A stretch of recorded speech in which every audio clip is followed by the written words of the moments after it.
What's up, you guys? This is Steven, and I'm back with another lyrical analysis. This time I'll be analyzing the song Memorial Address by Ayumi Hamasaki. And this song appeared on her album Memorial Address. Um, yeah, it's the song in the album had the same name, Memorial Address. And I don't know if there's two versions to this song or one version. I read somewhere that it was like Memorial Address, Take Two version. And I'm not sure if there were two versions released to the public or not. Nevertheless, I will be reviewing the version from the album Memorial Address. But again, I'm not sure. I'm not totally familiar with Ayumi Hamasaki's discography, unfortunately. But I am getting more and more familiar as time goes on with it. But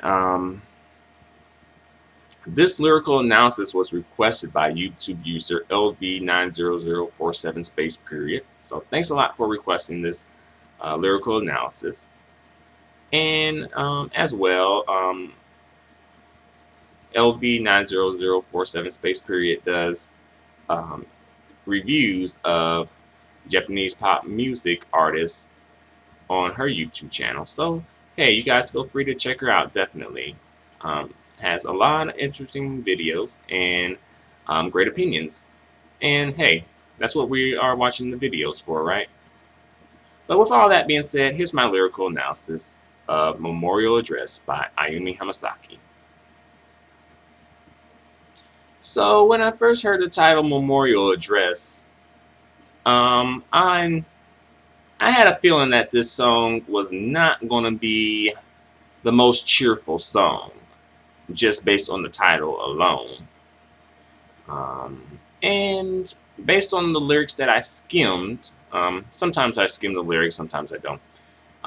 Based on the lyrics that I skimmed, that's a good assumption. And also plus LV90047 gave me a heads up about the song. So, you know, thanks for that.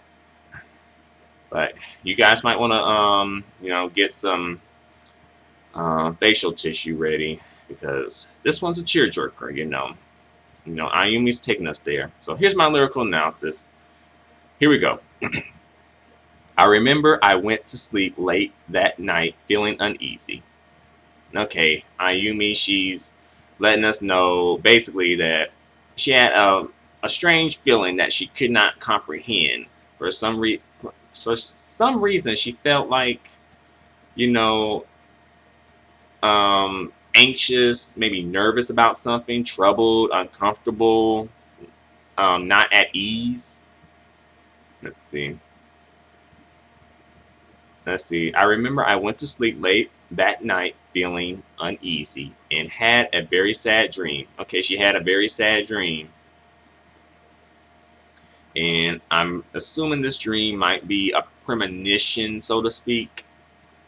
Maybe forecasting or foreshadowing something to come in the future. I will say, I believe that former U.S. President Abraham Lincoln had a premonition of his death through a dream. And he didn't want to go to the event that he was murdered at. However, so many people made a big deal that he was going to go to the event. He went to the event anyway, and unfortunately, his premonition came true. All right, let's see what Ayumi is, predicting within her dreams. Let's see. The phone started to ring in the morning, breaking the silence. Okay, so it's probably, I'm guessing she may have even knew something was up from the phone ring. Like, sometimes you can tell when something is up. Like, I don't know how or why, but you can sometimes tell, like, I don't think this is going to be a good phone call, especially if you get it at like a weird time during the day. I'm like, the saying, no news is good news, no news is good news. So she's getting news, so it's probably not good. Let's see. And the premonition became a reality. dang it, something's going down, something is happening. I'm not sure what though, I have a clue, but I'm not sure what. I'm gonna let Ayumi let us know. Leaving an unfading scar on my heart. So Ayumi, whatever happened, like like it was so like painful and hurtful that her heart is forever scarred, and this scar can't fade. It won't fade away. Like, it'll probably heal, but you will always know that her heart has been scarred because of this loss. I'm assuming it's a loss. Let's see. You became a star by yourself. So this might be sort of like symbolic that this person has, went up to another level in life. This person is a star. I'm not sure what religion Ayumi practices, but nevertheless, it's supposed to symbolize that this person is no longer here on Earth and they have become like a part of the universe, so to speak. You know. Let's see. Here's the chorus. Goodbye. You have gone to the place where we can never meet again. Yeah, Ayumi, yeah, I'm guessing, this person has crossed over to the next phase, I guess, in their life cycle, so to speak. Some people believe in reincarnation, and some people say, that's why we have like deja vu. We feel like, hey, haven't we already done this before? And I do get those feelings sometimes. I'm like, I feel like I've been here before. I feel like I've done this before. And, Ayumi is saying that they can never meet again because this person has, they have bitten the dust, so to speak. They are deceased. I'm assuming this is about death. You know.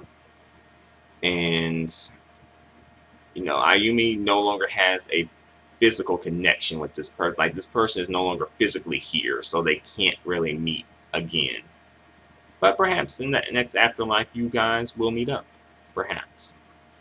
I can't accept the coldness of the eternal parting. Sometimes it's tough to accept.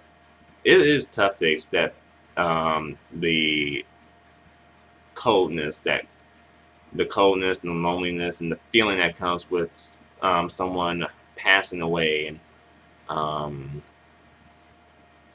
you know leaving this planet or leaving this world. It's tough to accept it. I've been there, and it's not a pleasant thing to accept, but you have to accept it at one point, because if you don't accept it, then it's just not healthy. So you have to be able to just accept it at one point or another and just come to terms with it and be able to just move forward with your life. You don't have to forget the person. You can always keep the person close to your heart and in your mind as well. But I say, get your, mourn. It's healthy to mourn. If you don't mourn, I believe that will create some issues. However, if you mourn too much, then that will create some issues as well. So I believe mourning period is a month. You should mourn no more than a month. Let's see. I wish I could have heard from you that I had certainly been loved by you. Only once, even if it had been a lie. I'm not sure who this song is directed to, but from what I've heard, this song may be directed toward her father. And I don't think Ayumi had much of a relationship with her father. So, to an extent, I'm kind of surprised that she would even write a song like this about her father, seeing as I don't think she had a relationship with her father. But I'm assuming that maybe she's very emotional about it because she really wanted to have a relationship with her father, and she really wished that her father was play more of a role in her life. He, from what I've heard from other people, and it seemed like he was pretty much absent for the majority, if not all, of Ayumi's life. And that is terrible. That's terrible. it seems like sometimes some people get great parents, some people get alright parents, and some people get not so alright parents. Life isn't fair, you know. It's tough. I'm sad that Ayumi had to go through something like this. But, you know, unfortunately, it's just a part of life. Let's see. Alright, next verse. The sorrow I had thought to be endless came to an end. That's good, you know. Ayumi, it sounds like Ayumi is able to move forward with her life. That's good. That's some good stuff there. The season has changed. I feel bitterly cold. Okay, so the season has changed from, I guess, summer to winter, maybe. And again, the winter is often symbolic of death. I will never forget that first day of summer. The sky kept on weeping instead of me this year. So she remembered the first day of summer, and she won't forget this day because it just rained all day, you know. It's all continuously. Let's see. I feel as if I were living in the continuation of the dream, and I can't even cry now. So here, Ayumi is sort of maybe going through the phases of um, the not necessarily mourning phases, but there's sort of like the phases that you go through when you experience the death of a person, and it's like I don't know all of them, but it's like you know at first it's probably like denial, where it's like this can't be true, no, no, no, and then at one point you're like angry, like you know why did this happen? Why did this have to happen? And then at one point you just accept it. And I'm pretty sure there's some other phases in between. I think at one phase is like bargaining, and then another phase might be maybe I can't think of another phase, but those are at least 4 phases. Let's see. But she feels as if she's living in the continuation of the dream, and she can't even cry now. And you know that was a very sad dream that Ayumi had. So I'm guessing she's still, you know, dealing with this loss. You know, and that happens sometimes. You know, I will say that again, you never truly get over it. It's not something you get over. It's just something you come to terms with. It is a tough thing to experience the loss of a loved one. Unfortunately, I have experienced the loss of a parent and a grandparent, you know, and it's a tough thing to go through, you know. It is, definitely.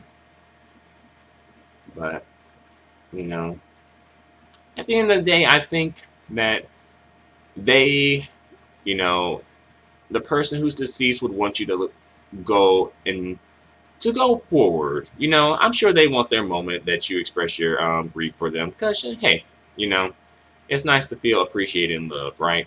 But at one point, I'm pretty sure they're like, you know, go forward. You know, they want good things for you. They really do. I'm pretty sure they would not want you to be so brokenhearted to the point that it becomes debilitating. You know.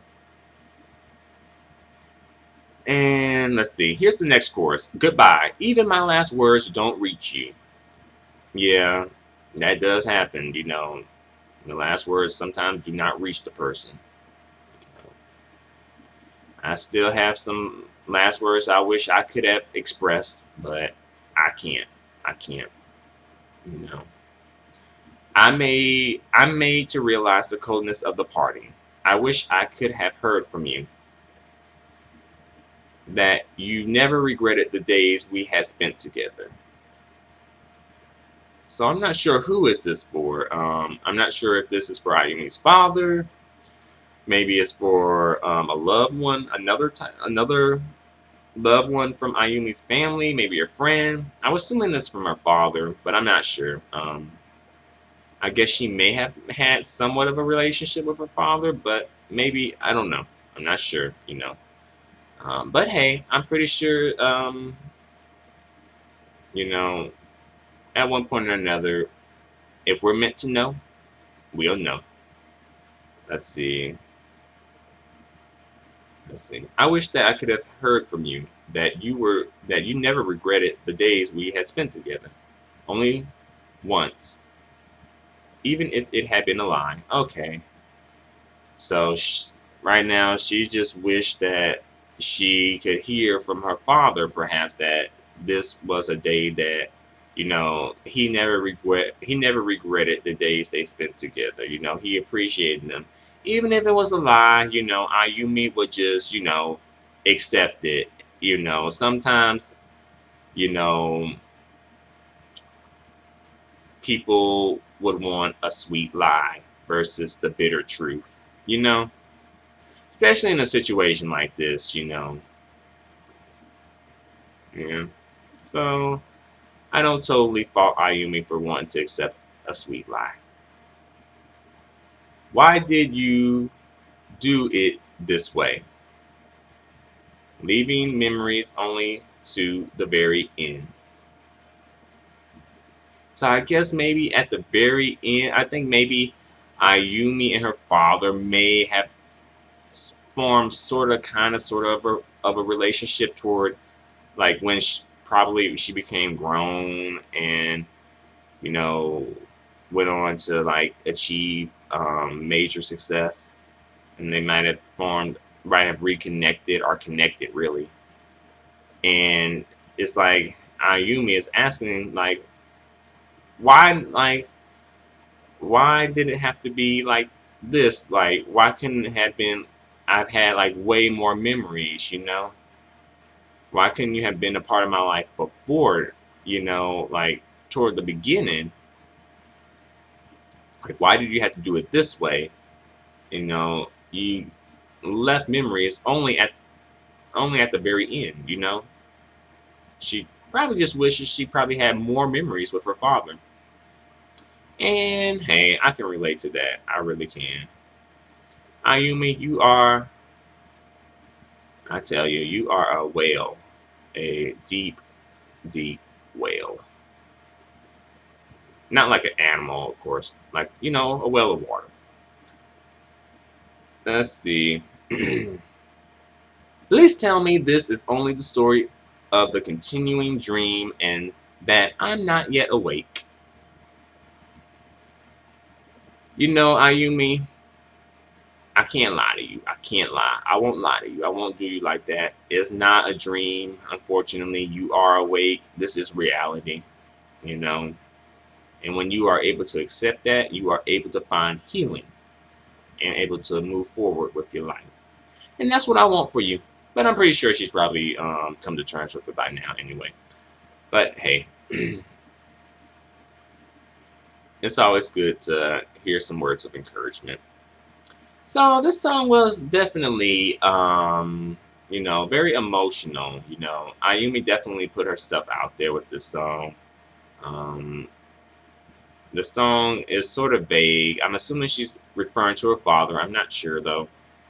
Um, as far as I know, this song does not have a music video. As far as I know, it was not released as a single. Um,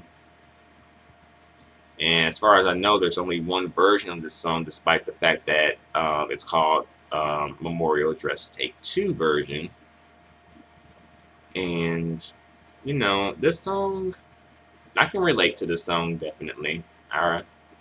I've been there. I've definitely experienced the loss of loved ones. And it's tough. It is a tough thing to experience death. And it's something that I don't think you can truly prepare for, although I will say that when I experienced the death of one of my grandparents, I was prepared for that, just because there were warning signs and health issues and things like that. But the death of my parent was very, very, it was very sudden. It was like, it was no warning. I was just, blindsided by the whole thing, taken by surprise. Yeah, definitely. It's probably one of those moments that you will never forget. when you hear that news, you know. But, you know, I'm at a place where, you know, I have been able to come to terms and just move forward with my life. I don't have to forget about my parent, grandparent, but you know, I can always keep them in my memories, and I have memories of them, fond memories and photographs and, you know, sentimental objects or what and things like that. So that's always nice. But I wonder, I'm thinking of something that I could say to bring this video to an end where it is, you know, on a positive note, because I don't want to leave on a negative note, especially on a subject matter like this that is, you know, very serious. I would say that, you know, life is a beautiful thing, you know. Sometimes it's very tumultuous, but it is a beautiful thing. And sometimes we aren't thankful for the life that we have, and sometimes we really take the people for granted in the life that in our life because we always just assume that they're going to be there, but they're really not. So, you know, just I say do your best not to take the people that are in your life for granted because it's not promised. It's really not. You know,